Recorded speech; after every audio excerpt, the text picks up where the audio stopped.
Hi, welcome today. We have another guest on our podcast today who's going to share his journey as a teacher and the different countries that he's worked for.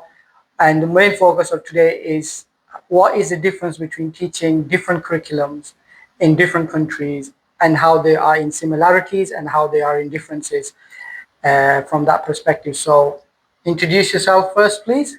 Hello, everybody. My name is Kuram Majid, and I'm a teacher of computing and ICT, and I've been teaching since 2004.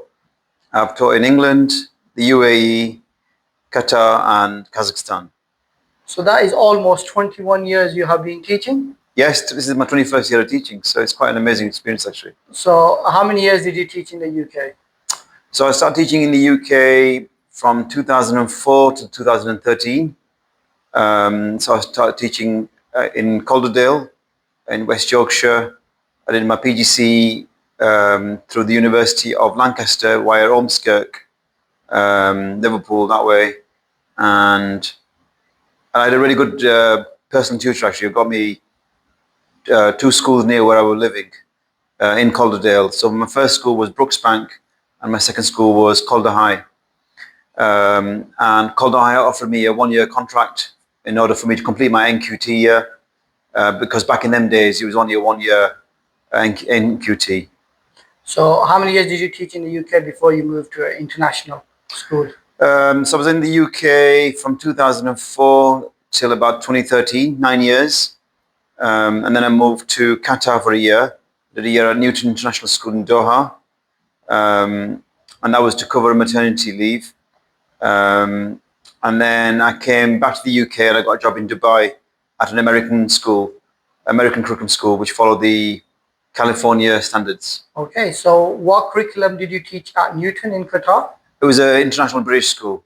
Okay, so you went from UK teaching British curriculum straight to the British curriculum in Yes. Qatar. Were there any differences in how the school modified or adapted the curriculum to suit the culture or the students that were in the school? Yes, so the curriculum was adapted, making it more practical, but equally it was kind of modular in the sense that students had to do exams every year. If there was a 2-year course, they would actually do more coursework-based, curriculum-based kind of projects. Right, okay. And how was that? How did you find the teaching different? Because this was your first international contract. Sure. How did you find teaching students who may be English as a second language? I know in the UK there are a lot of students English as a second language. Yes. But also there could be students who are English as a second language, or actually their English could be really good. Sure. But there is a difference in culture and the students. Yes, so there was a big cohort of students who were Qatari, the local Qatari students, and they were absolutely fine. But then you had a lot of students who were expats. They were British, Irish, Scottish, and they were the children of the teachers. But you also had a lot of children who were from Croatia, from Europe, from Russia. Okay. So it's a lot of students from Yes, various different, very international.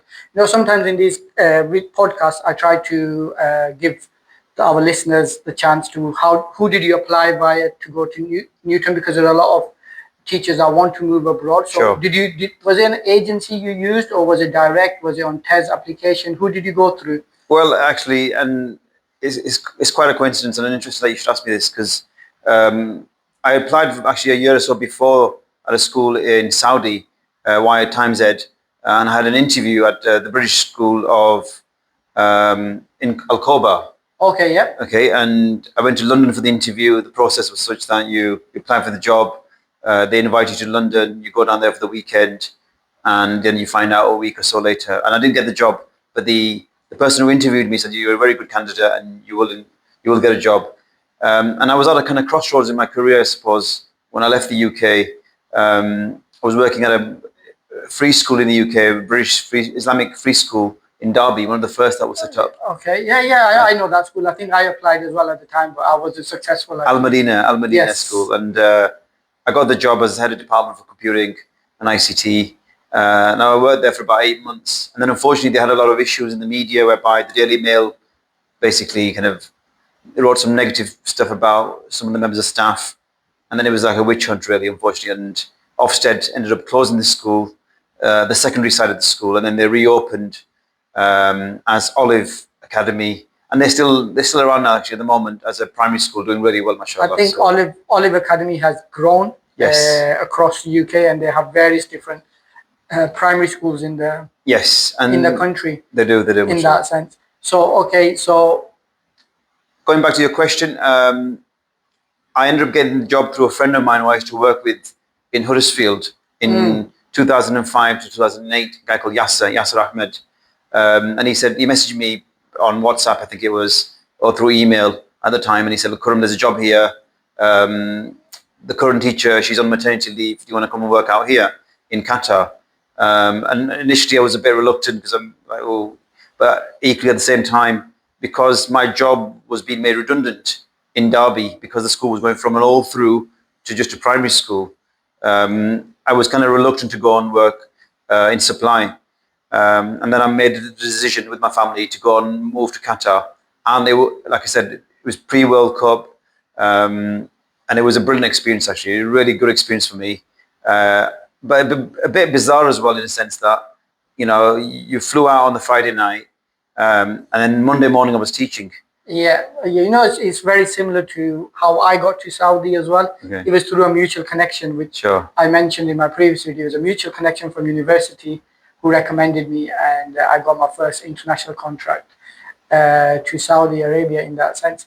So, how did your family find living in Qatar? Because this is pre-social media, when there's not a big thing about how great things are. And Yeah, I guess they were a bit reluctant and a bit scared for me, in the sense that, it was a new experience for me. But I was a bit younger, a bit kind of, I don't know, naive in a way as well.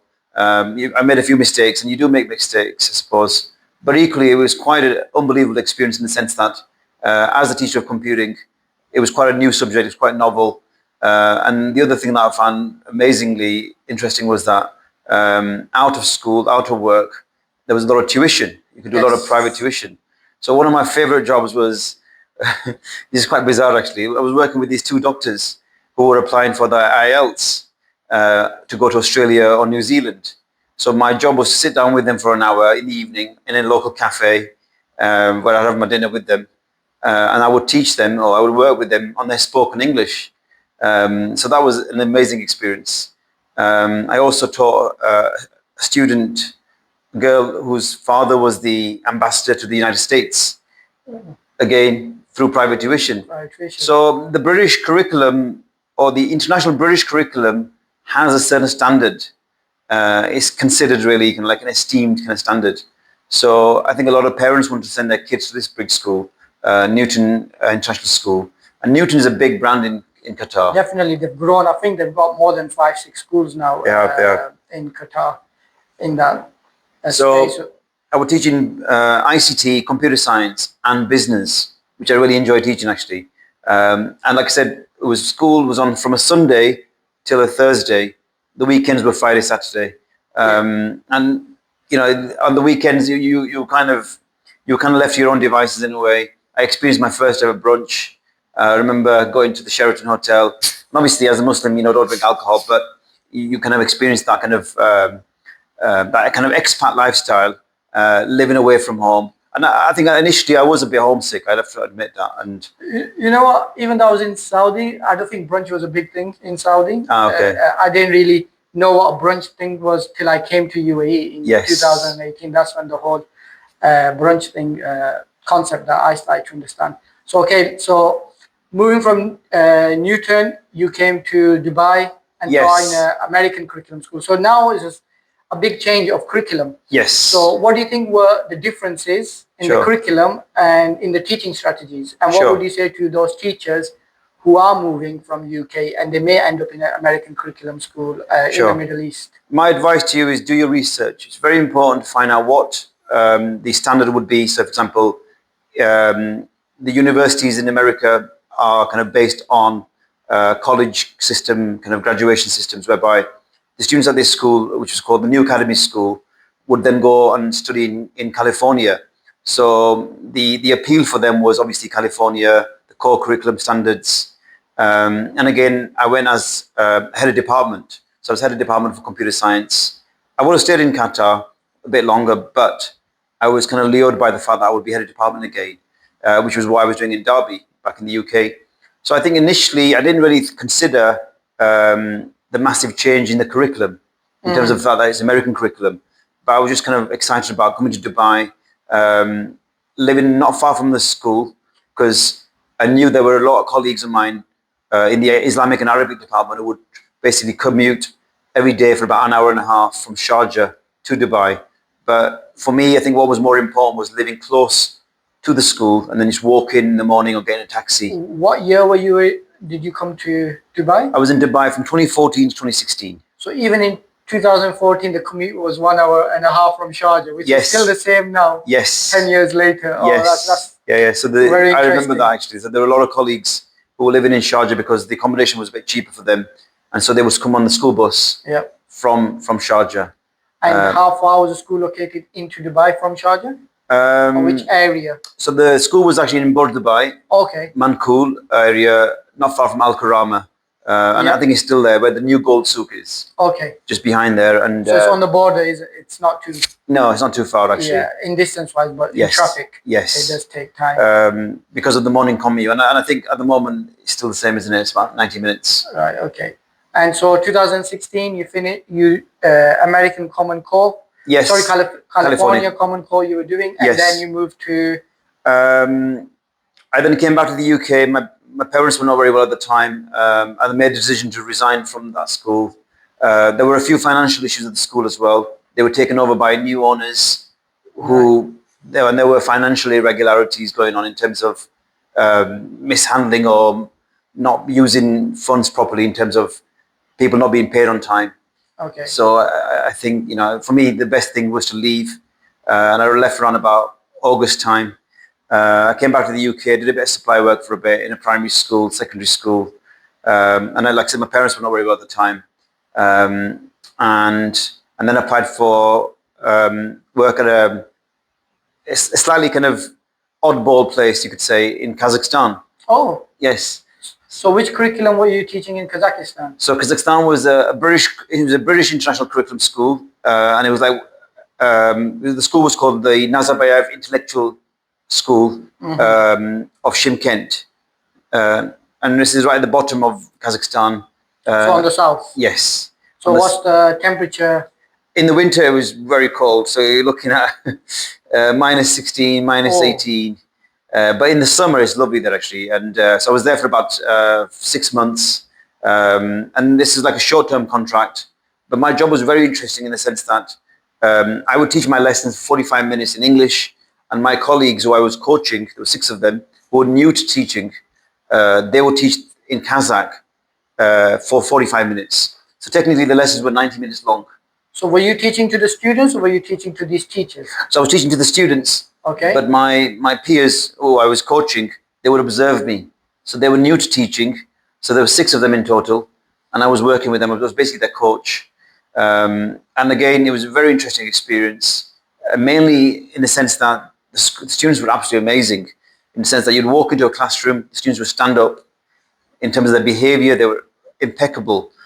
But the only issue you would have is that you wouldn't be able to have that kind of conversation with them because their English wasn't as good as they would have liked it to be. But equally, they were a bit shy. And I think they were a bit apprehensive initially. But then as you get to know them, you start talking about football, you start talking about sports, films. They were actually quite nice, really lovely kind of bunch of kids. And it was a brilliant experience actually. I've spoken to a few people who have moved to Kazakhstan now.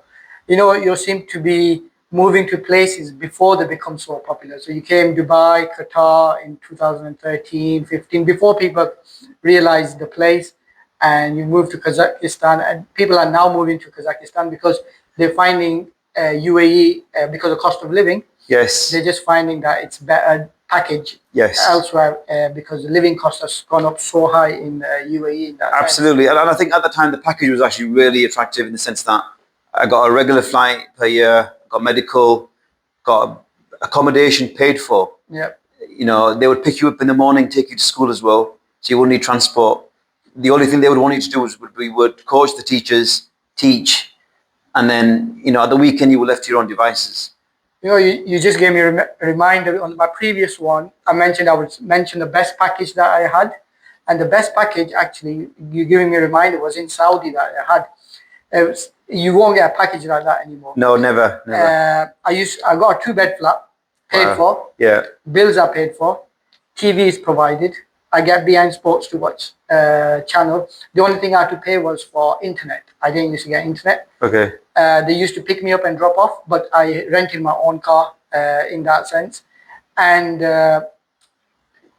obviously at that time, I wasn't married. So they would give you, if you were married, they would give you a villa rather than a 2-bedroom flat. Wow. You get a villa, followed by free schooling for 3 kids. Wow. Up to 3 kids, free schooling. And guess what? We used to get a flight for the family for every holiday. Wow. So if you got 3 holidays in a year, 4 holidays, because we used to work on we didn't used to work on the academic calendar. We worked on the Islamic calendar. Sure. Okay, so our main holidays were Ramadan and Eid holidays. Sure. And we used to get about 4 flights a year. Wow. And that would be the same for your family. That's amazing. Yeah, and you don't get that packages anymore. No. Honestly, that was the best package that I had. The only downfall was that it was because it was a British company that I was working for, the salary was pegged to the pound. Right. So when we started, they used to pay us in pound. Right. And then we had to transfer the salary to Saudi Right. riyals. What happened was Saudi brought a law in, anybody working in Saudi has to be paid in local currency. Right. Okay, so we were really happy because we'd be getting paid more, and then we could transfer whenever we wanted. If the rate drops, we could transfer it, and then we feel like we're saving a bit more. Absolutely. But in my luck, what happened? Brexit. And the pound rate at the time was 6.4. Okay. And then it dropped to 4.5 because of Brexit. Oh yeah. So wherever the peg was, so in our local currency, we were losing about 5,000-6,000 riyals. Wow. Even though in pound we were getting the same. Yeah. But in local currency, we were losing good amount of money in that sense. But if they didn't peg it or something, but yeah, that was the downfall. So I got really happy, and then what happened was the Brexit happened and everything came down. So in pound it was the same, but local currency we were getting a lot less. So Brexit and Najib Faraj. Yes, it ruined us. Okay, so Kazakhstan, back to UK, and then you come to the Ministry of Education. Ministry of Education. So even though you've left UAE, you've left the Middle East, yes, you still get chances to come back. Absolutely. You still get chances because there's a lot of people who think, oh, I'm not getting my break, I'm not getting a chance. Yes. But the truth is, there's still very transitional place. A lot of teachers come and a lot of teachers leave for various reasons. 100%. So your chance can come. You just got to keep applying. Absolutely. And I think I applied for the Ministry of Education through World Teachers. Yes, so did I. There was a guy called Paddy. Yes. And he kept my application. I applied in August. And at the time, obviously, my mum and dad were not very well. And I'd also applied in Kazakhstan. So Kazakhstan offered me the job, whereas World Teachers were checking my reference. The UAE, MOE checking my reference, everything. And when push came to shove, I had to go for the Kazakhstan job because obviously they were offering the carrot and obviously the high salary, which was ridiculous. Like I said, about £4,500 a month. Oh, you know, and accommodation, flights, food. And in fact, I didn't tell you, you got fed in the morning, you have breakfast at school, you'd have food at lunchtime, okay, and then you want to eat in the evening. Oh, so you were just saving most of your money, I guess. I was just saving my money, and at the weekend I would go out and find a little place to eat, and you know. Is Kazakhstan still offering similar salaries now? Yes, I think they are. I think they are still offering ridiculous amounts of money. So if I was thinking, and I would look at, if I was thinking about saving, then I would definitely look at going Kazakhstan rather than coming to UAE because cost of living is so high now in that sense. Absolutely. So I did the same. I applied for Ministry of Education, and then I came through World Teachers as well. Yeah. And then obviously that's when I met you because I was overseeing the school in school improvement department, and that's when I met you. So then you did a few years in 5 years. 5 years, and then you went back to the UK. Yes, so I went back to the UK. So applied, got the job in January 2017 at the Ministry of Education. So I was initially based in Dibba, Fujairah, which was out in the sticks really. But my school was in Taween, which is in between Rak and Fujairah, and I had a great experience. I was working half the day in the boys' school and half the day in the girls' school. A while back in that sense. And I survived 5 years. But many people said to me, "Oh my God, you were in Taween for 5 years." But I tell you what, it was a brilliant experience. And I think because I'd already been to Dubai, I taught in Dubai, I taught in Doha, I taught in Kazakhstan. For me, I wanted something different. It's very remote. Yes. It's very remote. Yeah. And there's, if you entertainment-wise or doing things, restaurants didn't really exist there. No, they There's don't. a small cafe. You just park your car outside, you horn, and they would bring a menu. Correct. You get your sandwich, and it's a very remote Yes. place. And for me, it was a big travel because some of the schools I was managing was across Ras Al Khaimah, Al Quwain, Sharjah, East Sharjah, Fujairah, and Al Quwain was one of them. And for me, it was just some massive driving I had to do through the mountains and everything. And the scenery was quite wonderful in that sense. And you know, a lot of people don't get to see that. No, they don't. They see the main buildings on Sheikh Zayed Road and they think that's Dubai, but there is a lot more to it. There is, absolutely. And I think for me, living there for 5 years, working in Taween, and then living in Ras Al Khaimah, it was a really good financial decision as well. You know, in the sense that I made a lot of money, I saved a lot of money, I bought a property there as well. And I think, you know, like you say, the glitz and the glamour of Dubai is such, but I think sometimes you have to also kind of grow up as well. And I think academically, but also culturally, you need to have that kind of experience. Yeah, I think you definitely do, because a lot of people are saying, which I wanted to do another podcast on, which I will, is Dubai doesn't have a soul or it's not real. But the way I see it is, from my experience, is that if you're always just going to go brunches, you're not going to see that soul or the experience. You have to go to these places or north of Dubai where there are culture, where you'll see people on the street, the hustle and the bustle and the souk. Yes. If you're just going brunches, you're not really going to experience the local culture, the local people. Absolutely. And I will tell you, whilst working in Taween, I've been invited to so many weddings by local students who have graduated, you know, going to places whereby people would invite you to the house, you know, go to camel races, and, you know, there's this kind of negative connotation about some Arab people being like this, but you know, I had an amazing experience in Taween and the Northern Emirates. Was absolutely amazing. The locals are very hospitable. Yes. And they're always inviting you. Absolutely. I'll give you a story, actually, quite an amazing story. So we're walking along the beach one evening in Ras Al Khaimah by Mina Al Arab, and I noticed a group of lads, and they had some trouble with their boat, quite a big boat, actually. So I went over, tried to help them, and I managed to kind of help, a group of us tried to help them. And as I was walking away to go back home, the what do you call it, the butler or the butler came over and he had some fish. He goes, "Here, this is for you. It's from the owner of the boat." And I go, "No, it's fine. Don't worry about it." And he goes, "No, please take this." Because he wants to know why you helped him. I said, "Why not? I'm a Muslim and I just felt that you guys needed some help." So I went down, had a chat with the young man, and he turned out to be the grandson of the Sheikh of Sharjah. Oh. Absolutely. So we got to know each other and we had a good chat and we were talking about football. He was a big Man United fan, and I was also a big Man United fan. So we exchanged numbers, we followed each other on social media, and we still to this day, you know, have a good chat. And he's always traveling abroad and meeting people and going to places. And you know, this is the kind of relationships you develop. Yeah. You know, just through helping people, or even just, you know, just being nice to people, open the door sometimes. You know, and I think people don't realize you get that kind of experience. You know, that reminds me, you had a boat. Did the Sheikh give you that boat? No, I bought that myself, actually. Oh, right. Were you inspired by that boat? Yeah, it was actually. So I think walking along the beach sometimes in the evenings, you just kind of look at what was going on.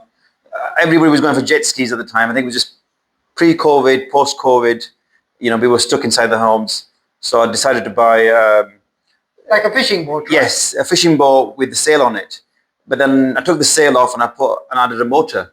Oh. And, you know, I think COVID gave you that opportunity to kind of do things that you wouldn't normally do.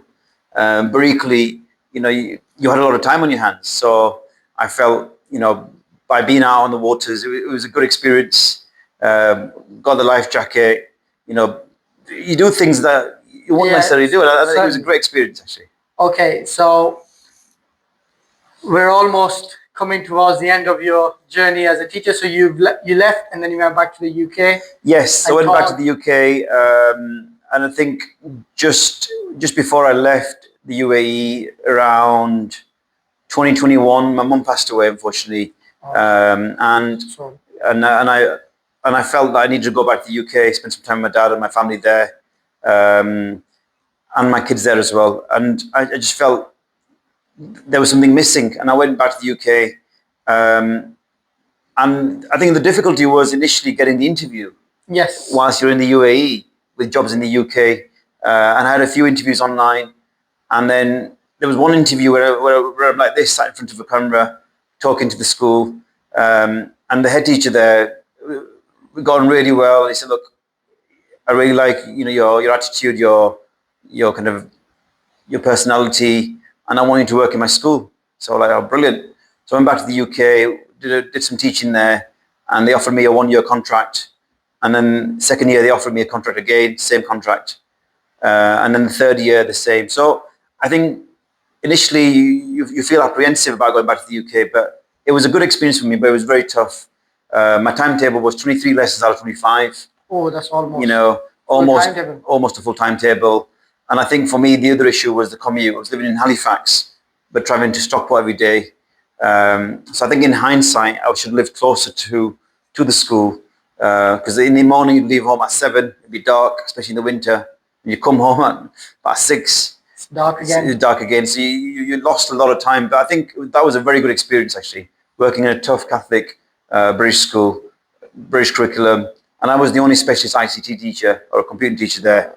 So that was a good experience, actually. And I think before people come out to the UAE or go anywhere, you need to have that experience in the UK. Yeah, like I mentioned the same thing, that it's very important to have at least 2-3 years experience Definitely. when you come out to work, because some schools are not at that stage to provide you guidance and mentorship. So it's good that you already, or sometimes some of the resources are not there. Yes. So it's good to have built those resources, and then you can do the best practices and you can guide other teachers who may be new teachers in Absolutely. their profession. So I think it's quite important to have that experience in the UK. I did 3 years before I came out. Yes. Even though I was trying to come out as soon as I qualified. Okay. But I wasn't getting anything. Yeah. So once I did my 3 years in the UK, then I got a chance. Yeah, I think you 100%. I think you need to be like a diamond in a sense that we kind of roughed up and have that experience in the UK where you have some battles with students, but at the end of the year they get some top results, and I think that's what matters really. And now I'm back in the UAE. Back in the UAE working again. So you've gone back, come back, gone back, come back. So it's very transitional. It happens in that sense. It is. You just mentioned that when you were interviewed online, the head teacher thought you had a good attitude, your professionalism. But now it's all AI. Your CVs are not even getting looked at now because Sure. AI is just overlooking, and sometimes the parameters that are set are sometimes too high, and Sure. a lot of candidates are getting rejected. And AI can't read someone's professionalism or attitude. Sure. In that sense. So do you think with use of AI we have enhanced the recruitment process, or actually it's not enhancing, it's actually gone backwards? It's a good Because question. we're getting rid of a lot of, Yeah. we may not be seeing a lot of the teachers that we want to recruit. It's a very good point, because the job I'm working at the moment, where I'm a specialist in computer science at a British international school, and it's a very good school actually, by the way. And I'll tell you why it's a very good school, because just in the first 3 or 4 weeks, I was observed twice. So initially, my first observation, it was acceptable, okay, but then my second observation was a very good lesson. So you have to have outstanding and good lessons from the outset, from the get-go. They want you to be, if the school is considered outstanding, they want you to be outstanding as a teacher. So you've got to make sure your lesson is top-notch, is planned to perfection, the kids are engaged. If they're asking questions, you need to answer the questions. And in response to your question about artificial intelligence, it's an excellent question. And I was recently talking to the head of department. I said to him jokingly, I said, "Oh, how many people applied for this job that I got?" He said, "Karam, we had 60 applicants, 60. He said, a lot of the applicants weren't even qualified in IT, or weren't even qualified as teachers. So they got through the system." So he said, the process and the logistics involved in sifting through applicants can be used or can be used meticulously through AI. But essentially, what needs to happen is when there's over 60 applicants, you have to then go through each of the applicant's experience. And he said that matters more. He said because of your experience working in the UAE, but also working in Kazakhstan, also working in Doha, but also you working as a head of department, but also working in the UK, you were the best candidate. But he then said, okay, also what we did was we made sure we interviewed you twice. So initially he said the HR person interviewed you, and then he said, I interviewed you, but also the head of secondary. And then he said initially what they also do is obviously they always also give you 3 months probation. So in that 3 months probation, you're in a situation whereby they're watching you, looking at you, seeing how well you're doing. And obviously, that kind of goes into consideration. So yeah, 60 applicants, that's a lot. That's a lot. Some of the jobs are 100, 200. So it can be time consuming, especially Absolutely. if those that are not qualified. Sure. So AI can be used to filter out minimum. So for example, they need to have a bachelor degree in education or whatever subject they're doing with PGC. And once those are filtered out and what is remaining, then you could look at that, because there are a lot of people applying for jobs. And the second thing that I picked up was that it's not always look at coming to UAE as a first option. Look at other options, and eventually at some point, once you've got a couple of years experience, that you may end up back in UAE. Yes. Or you may like where you've gone. Absolutely. In that sense. So I'll give you another example actually. I actually came to the UAE in February because I've got an apartment here and I kind of manage it. And I had an interview at a school, a very good school actually, Dubai English Speaking College. Yes. Which is based on Sheikh Zayed Road, I think. Okay. Desk, I think it's called. And I didn't get the job. So, and I explained to you why I didn't get the job. And I applied online and through TimeZ, and they realized that I had a UAE number. So they rang me on my UAE number, and they said, look, we want to get somebody in before the end of the holidays. So like about February, March time. And I said, look, I'm in the UAE. I can come in tomorrow. I can teach a lesson. Just send me an email now as to what you want me to teach. I'll come in, we'll do the interview, and then we can take it further. So that was the Monday. The Tuesday, they invited me in for an interview. They were obviously happy with what I was talking to them about, but also my experience. And they said, look, Karam, we want to invite you in tomorrow for a lesson. How do you feel about that? I said, yeah, sure. Just tell me what you want me to teach. Give me the students, and then I'll prepare the lesson. I'll come in tomorrow. I went in the next day, and I taught the lesson on databases to a year 12 class.